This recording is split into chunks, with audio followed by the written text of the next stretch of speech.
Hello दोस्तों, आप सभी का स्वागत है आपके अपने YouTube चैनल एम टारगेट गुरु के इस नए वीडियो में। और इस वीडियो में हम बात करने वाले हैं आरपीएफ भर्ती को लेकर के, जो एक बड़ा लोगों को जो इंतजार है, तो वह इंतजार की घड़ी जो है वह अब समाप्त होने वाला है, क्योंकि आरपीएफ में अब जो है वह लगभग 12,000 पदों पे भर्ती आनी है। तो इसके लिए क्या सब एलिजिबिलिटी है, क्या सब एज कैटेगरी है और कब तक जो है वह आप लोगों का यह भर्ती आ जाएगा और आपका यहाँ पे कैसे सिलेक्शन होगा, तो इसी पे हम बात करने के लिए इस वीडियो में उपस्थित हुए हैं।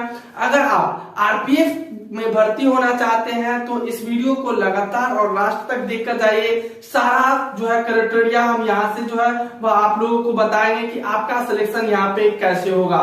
तो चलिए हम सबसे पहले बात कर लेते हैं आरपीएफ भर्ती 2023 के बारे में। आरपीएफ भर्ती 2023 यानी कि आरपीएफ की जो 2023 की भर्ती है वह बड़ी भर्ती होने वाली है। और इसमें जो टोटल नंबर ऑफ वैकेंट है वो कितना है, तो बता दें कि लगभग यहाँ पर 12,000 पदों पे भर्ती आनी है। कितनी पदों पे, तो 12,000 पदों पे। चाहे आप गूगल पे चले जाइए, वहां पे सर्च मारिए आरपीएफ भर्ती 2023। जैसे ही आप वहां से सर्च मारेंगे तो वहां पे दिखाएगा 9,000 प्लस 3,000 जो है वो आरपीएफ की बड़ी भर्ती आनी है। तो 9,000 पद। अब देखिए यहाँ पर 9,000 पद जो है वह किसके लिए आएगा, ठीक है। तो 9,000 पद जो है वह कांस्टेबल पद के लिए आने वाला है। 9,000 पद कांस्टेबल पद के लिए यहाँ पर आएगा। और वहीं एसआई हेड कांस्टेबल के लिए जो बात करते हैं तो यहाँ पर 3,000 पद जो है वह और आ जाएगा। 3,000 पद और आएगा हेड कांस्टेबल एसआई पद के लिए। तो जो भी लोग, अब इसके लिए कांस्टेबल के लिए कौन लोग एलिजिबल होंगे, हेड कांस्टेबल के लिए कौन लोग एलिजिबल होंगे, एसआई के लिए कौन लोग एलिजिबल होंगे, तो मैं आप लोगों को यहाँ से बता दूं कि इसके लिए जो एलिजिबल होंगे वह कांस्टेबल के लिए आपको जो है वह 10th पास होना चाहिए। कांस्टेबल पद के लिए 10th पास लोग जो भी हैं और वे लोग आरपीएफ में भर्ती होना चाहते हैं तो उनके लिए जो है वह किसी भी मान्यता प्राप्त बोर्ड से क्लास 10th पास कर चुके हैं तो वो आरपीएफ में भर्ती हो जाएंगे। उसके लिए आपको क्या सब करना पड़ेगा मैं आगे बताऊंगा इसी वीडियो में। तो इसके बाद हम बात करते हैं कि हेड कांस्टेबल जिनके लिए जो है वो 12th पास होना चाहिए। कितना होना चाहिए, 12th पास होना चाहिए। वहीं पे उसके बाद जो है वह ग्रेजुएशन होना चाहिए, चाहे वह बीए हो, बीएससी हो, वहीं पे बीकॉम हो। अगर आप ये कर चुके हैं तो आप एसआई पद के लिए एलिजिबल होंगे, ठीक है। अब हम बात कर लेते हैं कि रेलवे में जो है आरपीएफ का क्या काम होता है ना। आप सोचते हो ये कि आरपीएफ जब बन जाएंगे हम तो हम वहां पे क्या काम करेंगे। तो आरपीएफ का मतलब ही होता है रेलवे प्रोटेक्शन फोर्स, यानी कि आपको रेलवे की सुरक्षा देना है। रेलवे जहां भी है उसका सुरक्षा आपको देने की जिम्मेदारी सौंपी गई है। चाहे रेल का कोई भी पार्ट्स हो, उसको हो कारखाना की हो, फैक्ट्री की हो, या फिर जो ट्रेन चलती है उसमें यात्री की हो, तो या सामान का हो, तो सारा जो है जिम्मेदारी आप पे होती है कि आप रेलवे को कैसे आगे बढ़ाइएगा, कैसे उसको सुरक्षा दीजिएगा।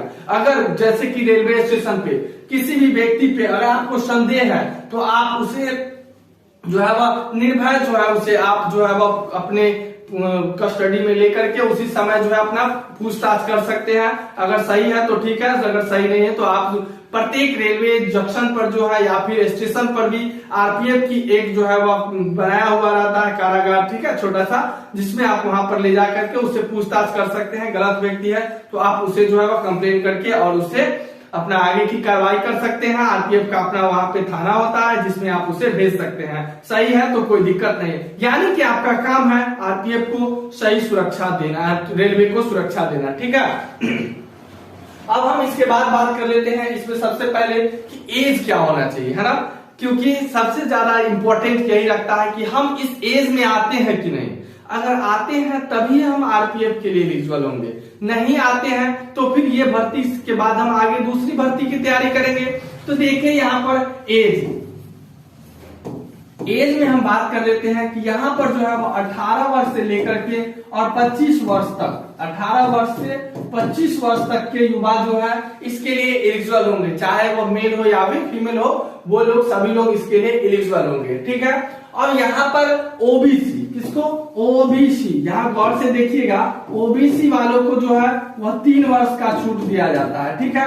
और वहीं पे एससी या फिर एसटी को जो है वह 5 वर्ष का छूट दिया जाता है। तो यानी कि टोटल बात करें तो अगर आप 30 वर्ष तक है तो आप जो है वह आरपीएफ के लिए एलिजिबल हो जाएंगे। तो ये है आपका एज कैटेगरी, ठीक है। आगे जो नोटिफिकेशन आएगा उसके हिसाब से हम लोग चलेंगे, लेकिन अभी तक ऐसी तरह होता है। अब हम इसके बाद बात कर लेते हैं एज के बाद कि इसका सिलेक्शन प्रोसेस क्या होता है, कैसे आपका यहाँ पर सिलेक्शन होता है, तो हम उस पर बात कर लेते हैं। तो देखिए, इसके लिए सिलेक्शन के लिए जो है वह आपको सबसे पहले एग्जाम देना पड़ेगा। क्या देना पड़ेगा? एग्जाम देना पड़ता है, एग्जाम देना पड़ता है। और वो जो एग्जाम होता है वह सीबीटी एग्जाम होता है, सीबीटी एग्जाम होता है। सीबीटी का मतलब होता है कंप्यूटर बेस्ड टेस्ट, यानी कि आपको ऑनलाइन एग्जाम इसके लिए देना पड़ता है। और एग्जाम में जो है टोटल क्वेश्चन जो होता है, क्वेश्चन में जो है कितना क्वेश्चन होता है? तो 120 क्वेश्चन होगा और इसके लिए आपको 120 मार्क्स भी मिलता है, ठीक है। तो इसमें आप जितना ज्यादा से ज्यादा मार्क्स लाइएगा उतना ज्यादा बेहतर है। तो 120 क्वेश्चन होगा, 120 नंबर का क्वेश्चन होता है जो सबसे पहले सीबीटी एग्जाम, तो इससे आपको गुजरना पड़ेगा, ठीक है। इसके बाद हम बात कर लेते हैं, तो इसके बाद जो होता है वो पीएमटी होता है, ठीक है। पीएमटी में यहाँ पे आपको हाइट, चेस्ट वगैरह जो है वह लिया जाएगा। वहीं पे जो भी मेल कैंडिडेट है उनका, फीमेल है उनका जो है वह हाइट लिया जाएगा।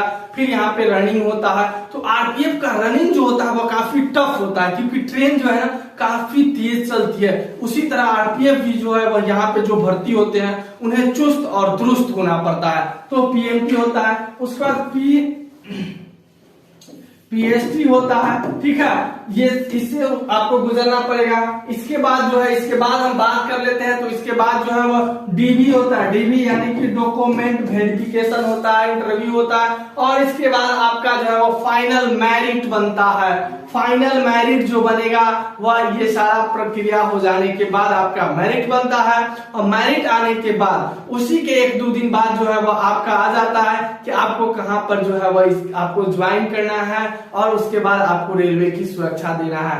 तो यही इसी तरह अगर आपका सिलेक्शन होता है तो इतने सारी प्रक्रिया से आपको गुजरना पड़ेगा और इसके लिए आपको जोरदार पढ़ाई करने की जरूरत है, ठीक है। आप कहीं से भी पढ़ाई कर सकते हैं। बहुत जल्दी एम टारगेट गुरु यूट्यूब चैनल के माध्यम से आप लोगों को जनरल कंपटीशन का मैथ, रीजनिंग, जीके, जीएस बहुत जल्दी यहाँ से शुरू किया जाएगा और वह भी जबरदस्त तरीके से। तो जैसा कि अभी मैं बता दूं कि बीपीएससी के थ्रू बिहार में शिक्षक की भर्ती चल रही है, तो इसके लिए जो नोटिफिकेशन आना है, तो नोटिफिकेशन जैसे ही आता है यहाँ से मैथ का एकदम जबरदस्त क्लास शुरू हो जाएगा। तो अगर आप लोग चाहे आरपीएफ हो, बीपीएससी हो या एसएससी जीडी हो, रेलवे हो, किसी भी तरह का जो भी भर्ती आएगा उसका नोटिफिकेशन भी दिया जाएगा और उसका यहाँ से क्लास भी चलेगा। तो मुझे उम्मीद है कि आपको ये वीडियो पसंद आया होगा। अगर पसंद आया तो वीडियो को लाइक कर दीजिएगा, चैनल को सब्सक्राइब करके जुड़ जाइएगा। तो फिर मिलते हैं आगे, तब तक के लिए जय हिंद, जय भारत।